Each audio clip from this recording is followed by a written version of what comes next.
Galaxy S25 is the best compact Samsung flagship phone, and iPhone 16 Pro is the best compact phone from Apple to this day.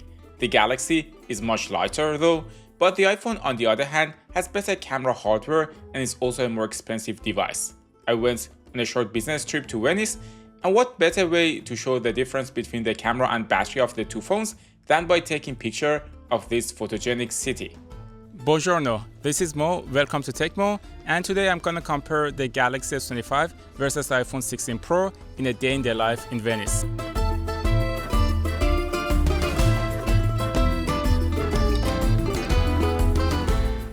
I charged both phones to 100% in the morning before heading out. Neither of the phones has fast charging, but the battery capacity of both is under 4000, so it doesn't take long to charge them to 100%.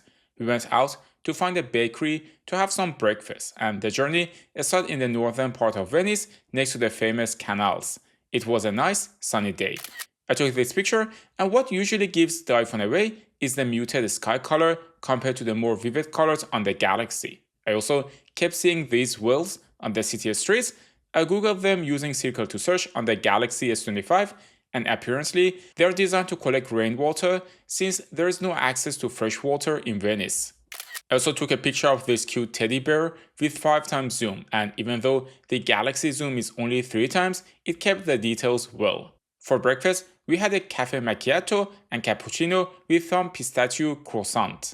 Both phones are small enough to be held one-handed, unlike their larger counterparts like the Galaxy Ultra or iPhone Pro Max. But at the same time, the Galaxy S25 is easier to hold since it weighs only 163 grams compared to almost 200 grams on the iPhone 16 Pro.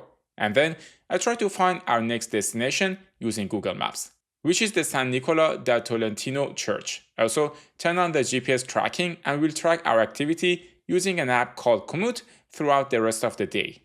We continued walking around through lovely but narrow streets in Venice. In this video, both ones are showing good stabilization, but I think the Galaxy is doing a better job with light exposure and exposure shift.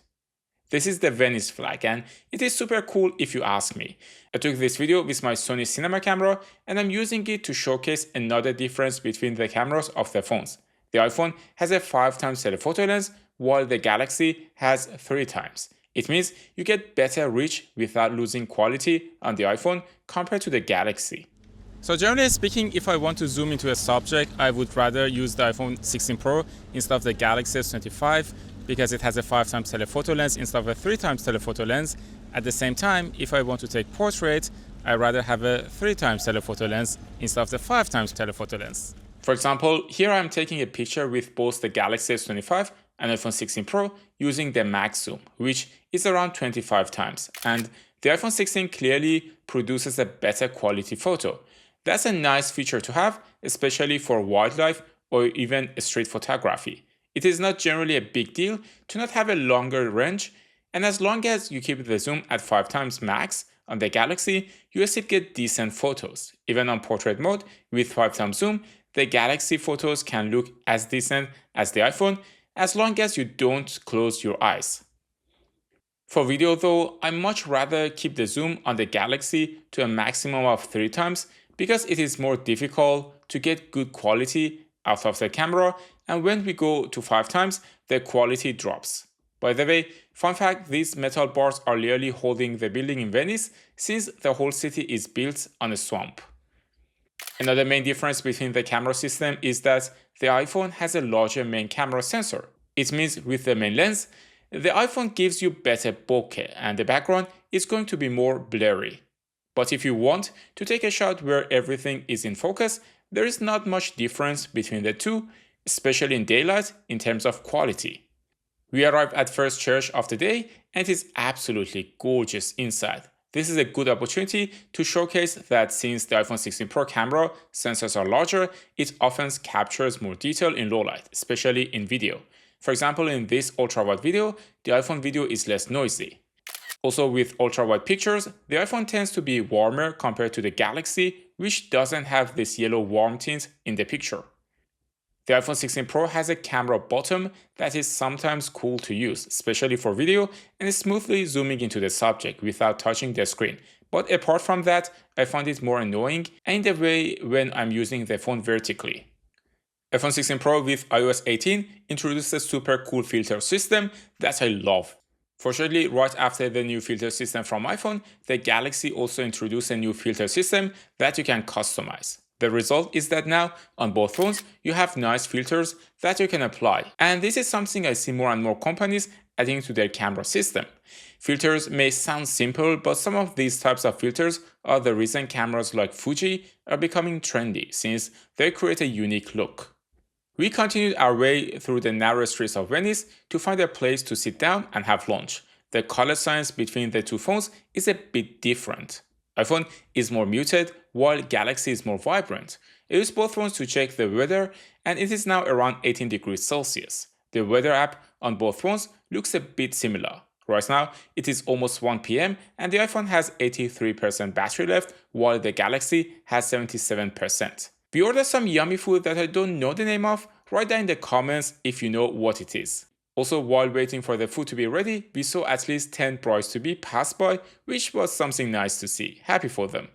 One thing I noticed using both phones outside under direct sun is that the Galaxy tends to lower the brightness much quicker compared to the iPhone, and usually after only a few minutes, the Galaxy S25 is a bit dim.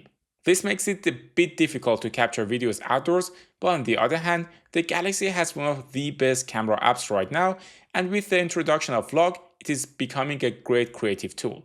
Log is a color profile that looks dull, as you can see, but then you can add colors to it since you get better control and dynamic range. The log footage from the Galaxy is still a bit limited though for color grading, and there aren't many lookup tables available other than the official one. The iPhone log is more supported, and also Apple introduced log first. What is super annoying is that you can't shoot ProRes log in 4K without an external hard drive if your phone is 128GB, and as a side brand, it should be illegal to sell a €1,000 phone with 128GB of storage. But you get great results and great flexibility if you shoot in log on the iPhone 16 Pro too, and the footage comes out nice and clean, ready to be color graded.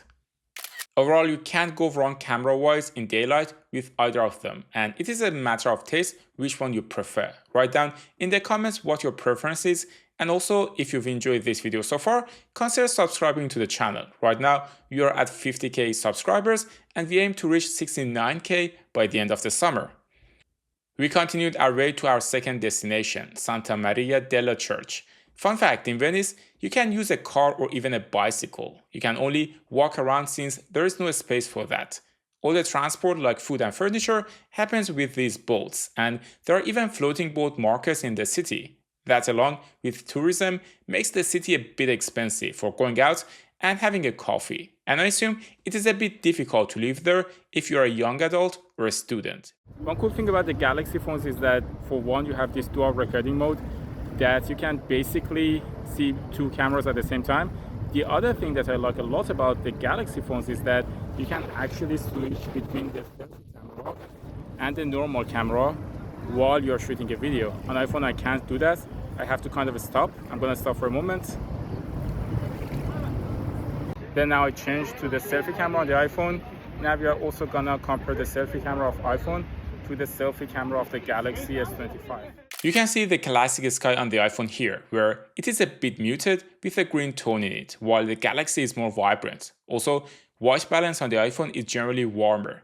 For managing lens flare, the iPhone is generally doing a better job when it comes to direct shots of the sun. There is also less banding in the sky. The same goes for video. The Galaxy here has some very visible reflections, while the iPhone does not. We went inside the church and I used both phones to translate this text. You can simply take a picture with either of them and use the text detection feature to translate. Now, the iPhone has 63% battery left, while the Galaxy has 58%. We finished our tour and hopped onto the boat to go back and refresh ourselves before going out for dinner. These boat rides are the best way to explore a city, and I love doing them. In terms of video, you can see here that the quality is comparable, but the iPhone has a bit of a green tone to it, especially in how it processes the water. By the time we arrived, it was 3:30 p.m. and the iPhone had 48% battery left, while the Galaxy was at 52%. I slept for a few hours at the hotel and went out around 7 p.m. using Google Maps to find a gelato shop. I got these pistachio and vanilla flavors and sat down by the canal during golden hour. Also, as a reminder, if you ever feel like you're cool, just remember you won't be as cool as this young gentleman picking up his girl with a boat and driving away like a mega chad. During golden hours, I found the Galaxy S25 videos to be closer color-wise to reality and the iPhone to be more muted. For example, this is the video I took with my Sony cinema camera with accurate colors. And if you look at the footage here, the Galaxy is more accurate with deeper orange reflections in the water compared to the iPhone.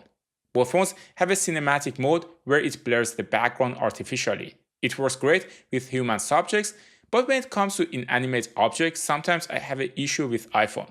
For example, no matter what I've done here or what strength I set the effect to be, the iPhone refused to blur the background. It was around 8.5 and I used the Now Brief on the Galaxy to check the weather. Generally, it is a nice little feature, but a lot of times there is not much going on in the brief. Since we are approaching low light conditions near sunset, the iPhone is going to have the upper hand, especially when it comes to zoom pictures like this one. Also, there is less banding in the sky on the iPhone pictures compared to the Galaxy. The sunset was upon us, and I took some sunset pictures at the train station. The iPhone, generally speaking, raises the shadows on subjects, while the Galaxy tends to crush them. For video, the advantage of the larger sensor on the iPhone is going to gradually show. I hope Galaxy creates an S26 Pro model with a better camera system. Also, if you are wondering how the police in Venice gets around, this is exactly how it is done there. But we should also not overstate the advantage of a slightly larger sensor. For example, in this ultra-wide video, both phones are doing great, and apart from color science, the optical quality is rather comparable. But overall, it is true that on the iPhone 16 Pro, you are going to get a better quality, especially at night.